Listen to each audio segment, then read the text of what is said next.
सहनाववतु सहनौ भुनक्तु सह वीर्यं करवावहै तेजस्विनावधीतमस्तु मा विद्विषावहै। ओम शांति शांति शांति। वैदिक जीवन पद्धति की इस कक्षा में आपका स्वागत है, अभिनंदन है। देव यज्ञ के अंतर्गत हम ईश्वर स्तुति, प्रार्थना, उपासना के मंत्रों का स्वाध्याय कर रहे हैं, जिनमें 3 मंत्रों का स्वाध्याय हमने कर लिया था। आज चौथे मंत्र को हम देखेंगे, इसका स्वाध्याय करेंगे।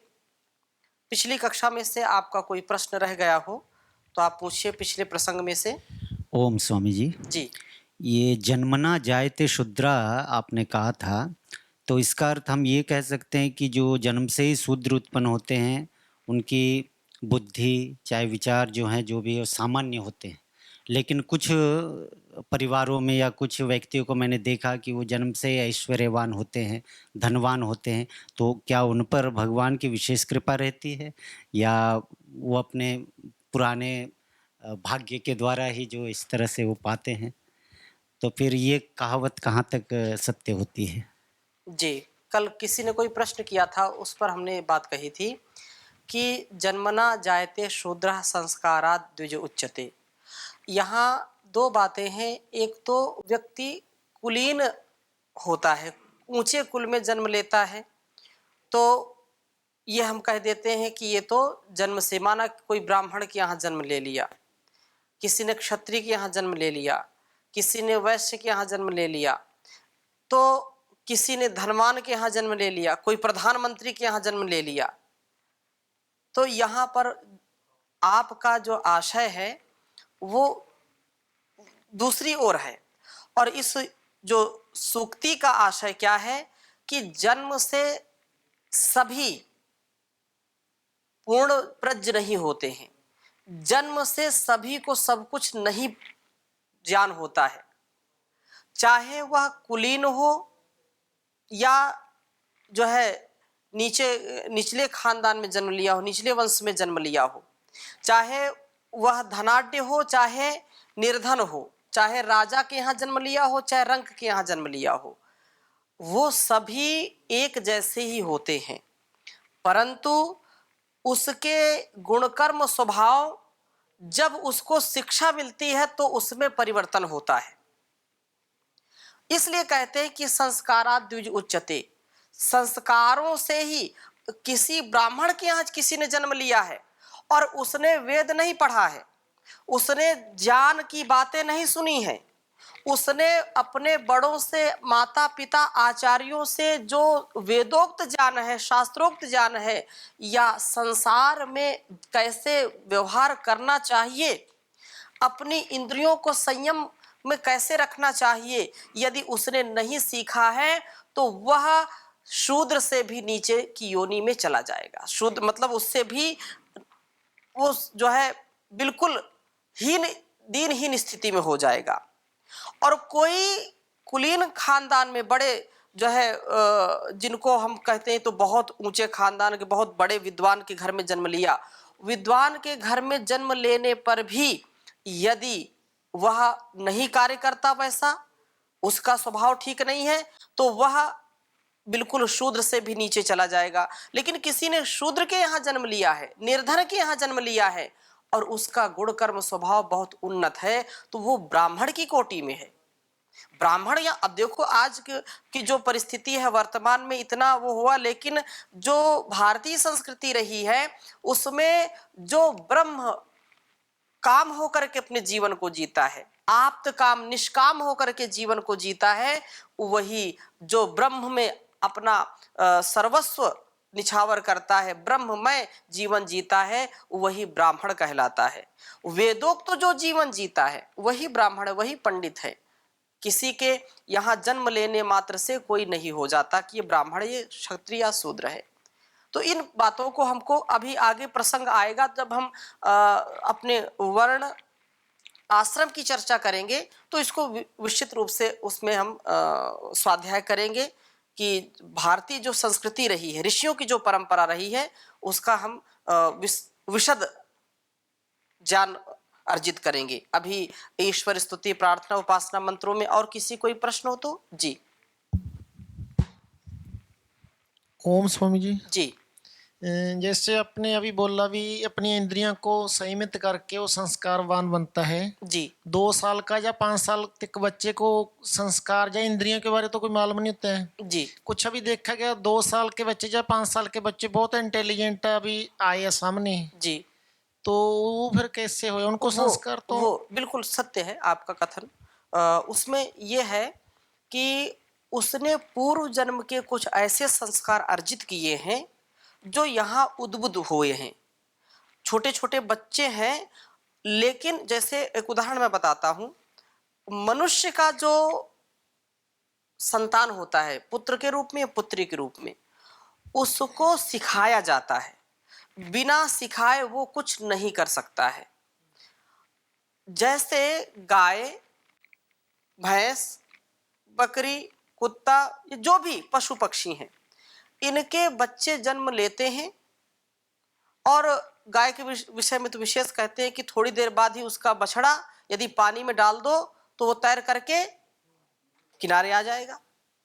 वो नैसर्गिक तौर से परमात्मा ने पहले से उनको दे रखी है, स्वभाव में ही ऐसी कला।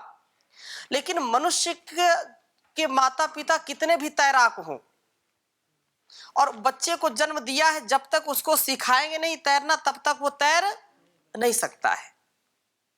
वो जन्म लेगा, उसको 6 महीने का 1 साल का होगा, तैरना नहीं सिखाएंगे, पानी में डालेंगे तो डूब जाएगा वो।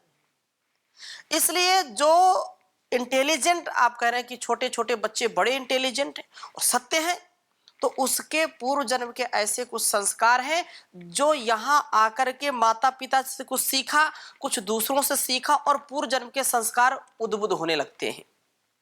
कई बार ऐसा भी होता है कि हम बिना बताए भी कई बार उनके मुख से ऐसी बातें सुनते हैं जो हमने कभी कही नहीं थी, कभी सोची नहीं थी, कभी विचारी नहीं थी और वो बोल देते हैं। तो वो आलंबन मिलने से वो चीजें हमको, मतलब बच्चे को वो आ जाती स्मृति में।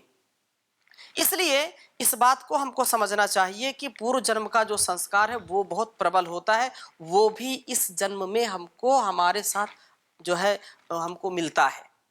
जैसे कोई एक माता पिता की 5 संतानें हैं और उन 5 संतानों को माँ ने अपने गर्भ में पाला पोसा, एक ही जैसा आहार विचार व्यवहार दिया, एक ही घर है, एक ही आंगन है और एक ही जैसी शिक्षा दीक्षा सब कुछ दी। उनमें भी कई तो मंद बुद्धि के होते हैं और कई बहुत तीव्र बुद्धि के होते हैं। माता पिता आईएएस बड़े अधिकारी हैं, लेकिन उनके बच्चे बिल्कुल मंद बुद्धि के होते हैं। ऐसा क्यों जी? तो इसका तात्पर्य ये है कि उनके साथ एक तो उनके जो है पालने पोसने में भी कोई कमी न रहे और पूर्व जन्म का जो संस्कार उनका है वो भी प्रबल होगा, तब जाकर के व्यक्ति उन्नत बनेगा। भारतीय परंपरा में प्राचीन काल में भी और वर्तमान में भी ऐसे ऐसे प्रतिभाओं ने इस धारा पर जन्म लिया है कि लोगों ने देख करके आश्चर्य माना कि ऐसा भी हो सकता है क्या, कि निरा अभाव में भी इतना उन्नत जीवन जीने वाले महापुरुष जन्म लिए हैं जिनकी कोई जो है समता नहीं कर सकता संसार में। तो उसके पूर्व जन्म के संस्कार होते हैं और इस जन्म के भी कुछ हम आलंबन देते हैं, इस जन्म में भी उनको पुरुषार्थ सिखाते हैं, तो वो कई गुना वो बढ़ जाते हैं। जैसे परम पूज्य स्वामी जी महाराज का इतना सामर्थ्य, किसी का सामर्थ्य इतना और इतनी जल्दी इतना विकास करना योग के क्षेत्र में, आयुर्वेद के क्षेत्र में परम पूज्य आचार्य श्री, तो ये पूर्व जन्म जन्मांतरों के कर्म का फल है। महर्षि देव दयानंद जैसा विद्वान ये भी जन्म जन्मांतरों के कर्मों का फल मिलता है, तो वो भी कार्य करता है। स्वामी जी फिर सभी को जन्म से शूद्र क्यों बोल दिया?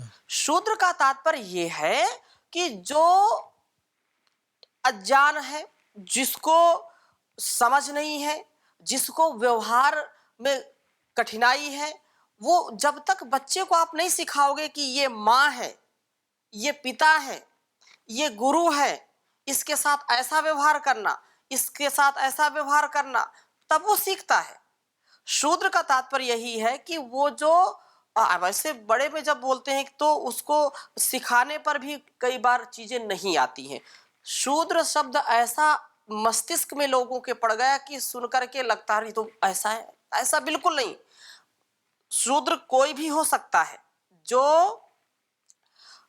शास्त्र में जिसकी गति प्रगति ना हो, जो बहुत जो है अपने स्वयं के जीवन से अन्य सांसारिक मनुष्यों को जो बहुत अधिक प्रभावित नहीं कर सकता है, लेकिन ईमानदारी से सेवा में जो सदा लगा रहता है, जितनी समझ उसकी है उस समझ से वो सेवा करता रहे, निजी हो या सामाजिक कार्यों में जितनी बात बताई उतना ही वो करता है, वो शूद्र कहलाता है। ठीक है, तो यहां जन्म से शूद्र का तात्पर्य यही कि जन्म से तो सबको सीखना ही पड़ता है, कोई भी बिना सिखाए ज्ञानी नहीं बन सकता है। जी स्वामी जी, ये सूतंग शब्द आता है आ? गाँव में, सूतंग शब्द बोलते हैं जी जी ना। तो जन्म होता है तब भी सूतंग लगता है और मृत्यु होती है तब भी सूतंग लगता है, तो वो भी तो इसी से तात्पर्य है ना। जी। मतलब स्वच्छता नहीं होती है। हम्म। जन्म होता है तब भी स्वच्छता नहीं होती है और मृत्यु होती है तब भी स्वच्छता नहीं होती है, तो उसके लिए ये शब्द आया है। हाँ, वो भी है, लेकिन ये तात्पर्य यहाँ पर क्योंकि पांडित्य और शूद्रत्व से चर्चा चल रही है ना, तो इतना है केवल हमको समझना चाहिए। बाकी इसका प्रकाश और होगा आगे चल करके, क्योंकि अभी प्रसंग दूसरा है, फिर उसकी चर्चा आगे करेंगे। ठीक है, चौथे मंत्र का हम स्वाध्याय करेंगे। ऋग्वेद और यजुर्वेद में दोनों वेदों में इसका यह मंत्र मिलता है। इसको हम वहां पढ़ सकते हैं, स्वाध्याय कर सकते हैं। इस मंत्र को एक बार लिखेंगे।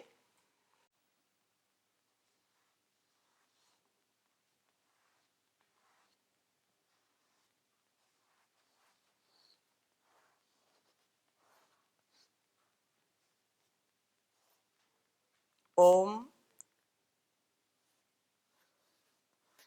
यह प्राण तो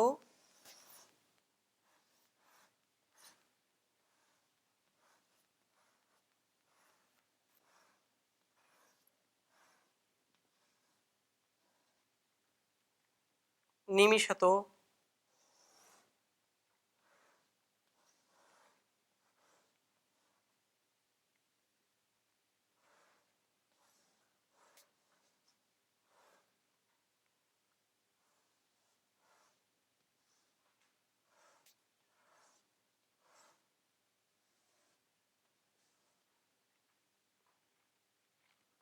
यह प्राण तो निमिषतो महित्वैका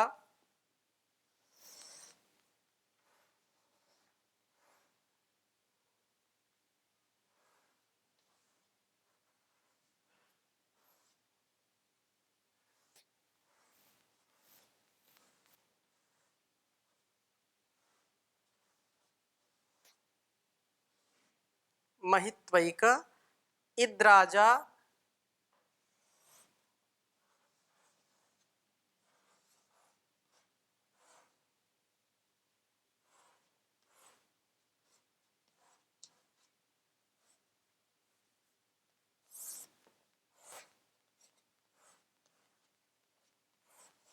जगतो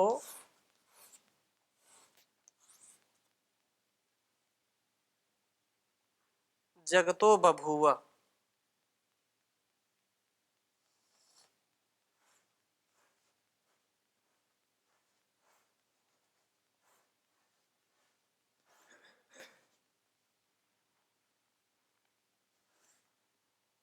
य ईशे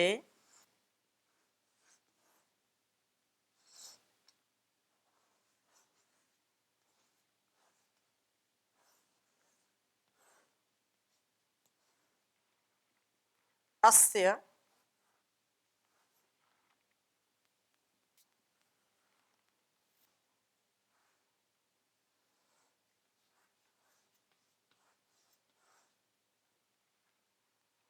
द्विपदश्चतुष्पदः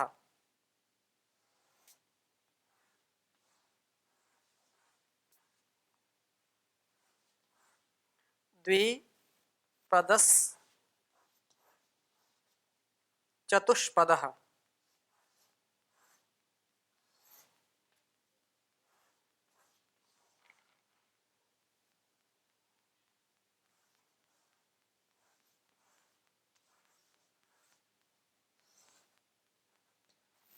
द्विपदः चतुष्पदः कस्मै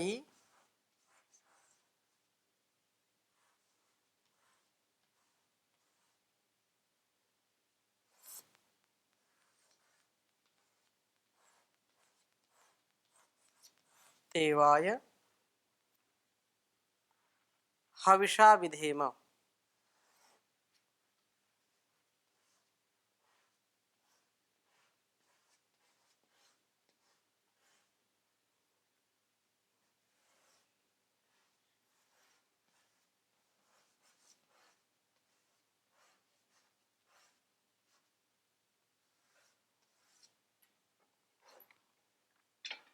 उच्चारण करेंगे।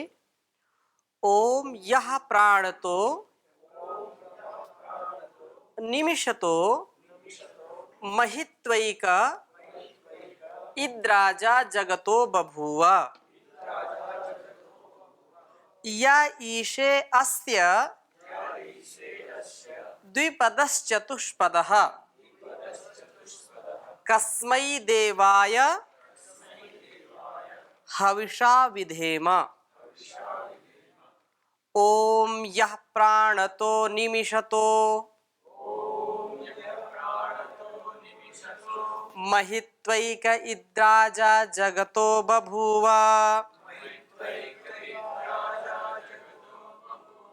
य ईशे अस्य द्विपदश्चतुष्पदः कस्मै देवाय हविषा विधेम।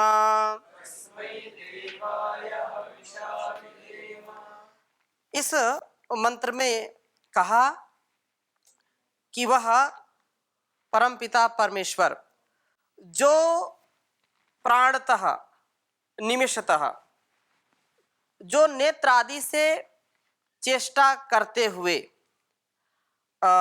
महर्षि देवदयानंद जी इस मंत्र का अर्थ इस प्रकार से कर रहे हैं ऋषि भाष्य कि यह जो प्राणतः प्राण वाले निमिषतः अप्राणी रूप जगतः जगत का महित्वा अपने अनंत महिमा से एक ही राजा बभूवा एक ही राजा विराजमान है। और यह जो अस्य इस द्विपदः मनुष्य आदि और चतुष्पदः गौ आदि प्राणियों के शरीर की ईशे रचना करता है।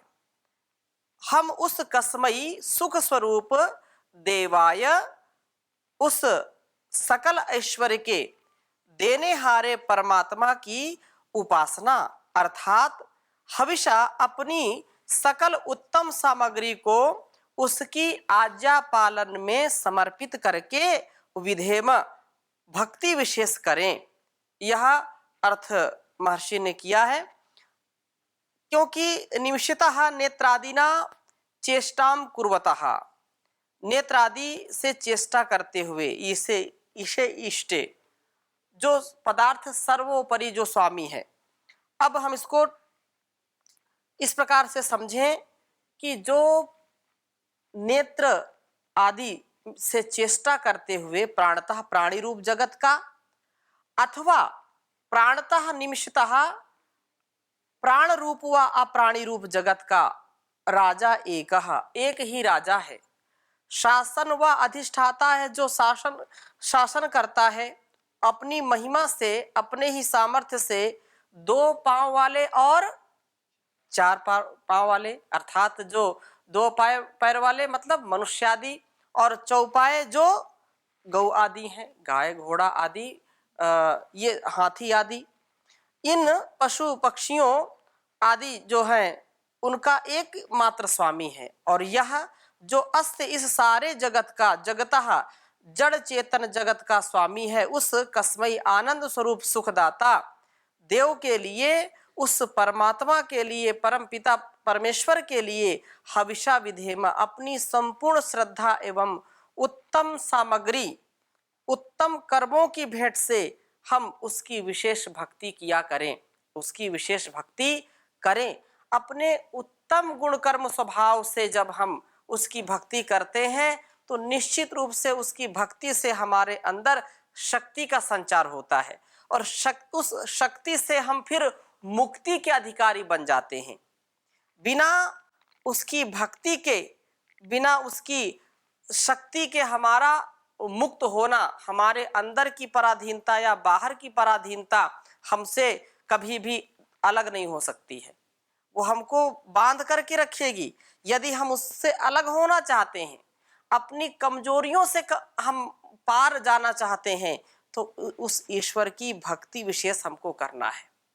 जैसे पिछले मंत्र में कहा था, या आत्मदा बलदा, उसकी अनुपम दिव्य देन का अभिप्राय जो है जब हमने समझ लिया, उसका अभिज्ञान प्राप्त किया और प्रभु से इस अनुग्रह का आभार व्यक्त करते हुए उसी के आश्रित रहने की, उसकी छत्र छाया में रह करके अपने जीवन को सार्थक बनाने, अमृतमय बनाने का संकल्प किया। अब इस चतुर्थ मंत्र में हम उस करुणामय करुणानिधि की यथा योग सुरक्षा व्यवस्था में सुरक्षित होने का बोध प्राप्त कर उस एकमात्र जगत के अधिष्ठाता को नतमस्तक होकर के प्रणाम करते हैं तथा अपनी संपूर्ण श्रद्धा से, भक्ति से, सुकर्मों की संपदा से उसको जो है हम तृप्त करते हैं अथवा उसको अपनी भेंट देते हैं। उसकी भक्ति विशेष करते रहने का दृढ़ संकल्प करते हैं, क्योंकि वही सर्वोपरि है, हमारा सबका वो स्वामी है, सबका संरक्षक है, सबका रक्षक है। जिसके आश्रय में जो रहता है वही उसका संरक्षक होता है। तो परमात्मा के संरक्षण में हम हैं, एक पल के लिए हम उससे अलग नहीं हो सकते हैं। अब जैसे हम यहाँ गुरुकुल में हैं तो परम पूज्य स्वामी जी महाराज के संरक्षण में हैं। हमारे संरक्षक कौन है? परम पूज्य स्वामी जी महाराज है, परम पूज्य आचार्य श्री हैं, गुरु जी हैं। तो हम उनके संरक्षण में हैं और उनके संरक्षण में हमको कोई असुविधा है क्या? नहीं है। ऐसे ही परम पिता परमेश्वर के संरक्षण में सारे चर अचर जो भी जड़ चेतन है उनका वह संरक्षक है, उनका रक्षा करने वाला सबका ये परमात्मा रक्षक है। इसलिए हमारी जीवनचर्या में हमारे पिता के तुल्य, जैसे माता पिता घर में रहते हैं तो माता पिता हमारी रक्षा करते हैं हर प्रकार से, और यहाँ गुरुकुल में है तो स्वामी जी महाराज माता पिता का जो है रोल अदा कर रहे हैं। वो हमारी सारी जो भी चीज़ें हैं, कमियां हैं, हमारी अच्छाइयां हैं, उनको आगे बढ़ाते हैं, कमियों को दूर करते हैं, अच्छाइयों को बढ़ाते हैं, किसी भी प्रकार की न्यूनता को हमारे अंदर आने नहीं देते हैं। ऐसे ही परम पिता का संरक्षण जब हमको मिलता है तो हमारे अंदर के सारे जो है दुर्गुण दुर्व्यसन दूर हो जाते हैं और हम उसके लिए प्रयत्न करते हैं तो हमारे अंदर अच्छाइयों का भंडार हो जाता है। इसलिए हम जो है निश्चित रूप से वह जो हमारा परमपिता परमेश्वर आचार्य गुरु राजा शासक आदि हमें सुरक्षा प्रदान करते हैं, अतः वह हमारे संरक्षक होते हैं। पर इन सब का भी एकमात्र संरक्षक वही सारे जगत का स्वामी परमपिता परमात्मा ही है, जो पिताओं का भी पिता है और गुरुओं का भी गुरु है। सुरक्षा की दृष्टि से प्रभु की सुरक्षा व्यवस्था में निरुक्ताचार्य कहते हैं कि हम षड अवस्थाओं में अनुबंधित रहते हैं। यथा जायते अस्ति विपरिणमते वर्धते अपक्षीयते विनश्यति।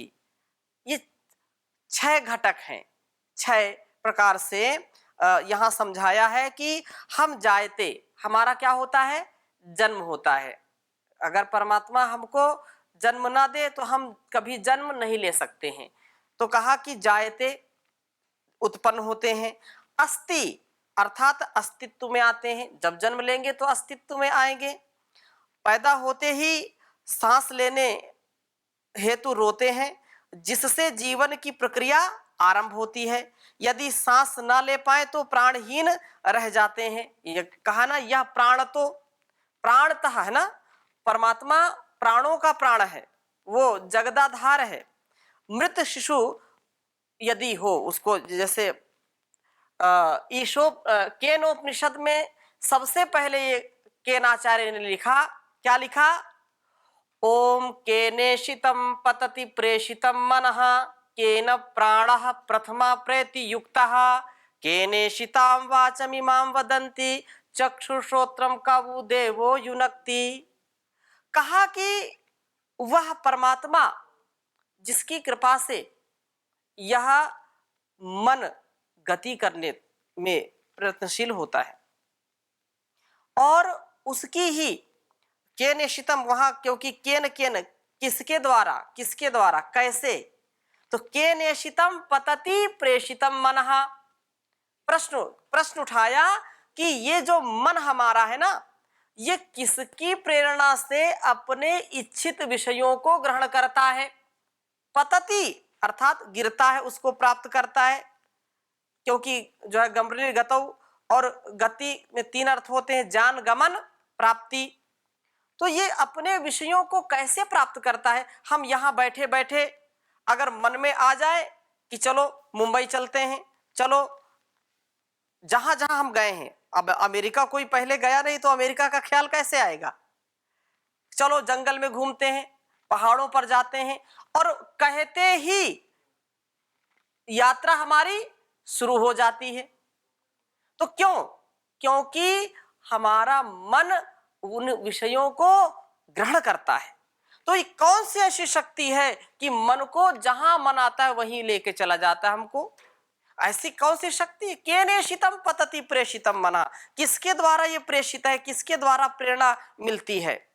केन प्राणः प्रथमा प्रयुक्तः। यहां जो प्रसंग है, कहा कि यह प्राणतो निमिषतो, तो केनेशितम पतति प्रेषितम मना, केन प्राणः प्रथमा प्रयुक्तः, किसकी प्रेरणा से जब शिशु जन्म लेता है तो वह प्रथम बार प्राण को ग्रहण करता है। जब मां के गर्भ में होता है तो मां के ही अस्तित्व से उसका अस्तित्व जुड़ा होता है। नाभि से वो सारा जो है आहार जो भी है वो ग्रहण करता रहता है। वो तो एक गर्भ में है तो वहां तो पानी में तैरता रहता है, वहां श्वास कैसे लेता है?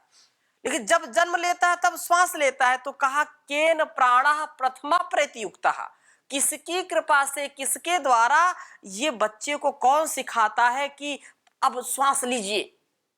लेकिन जैसे ही वो जन्म लेता है, गर्भ से जैसे ही बाहर आता है, वो प्राण लेने में सक्षम हो जाता है। तो कौन उसको प्राण से युक्त करता है? केन, यह किसके द्वारा होता है? तो वह परम पिता परमेश्वर के द्वारा होता है। उसका उत्तर ये है। तो इसकी चर्चा हम और अगली कक्षा में करेंगे। अभी यहीं पर विराम देते हैं। ओम शांति शांति शांति।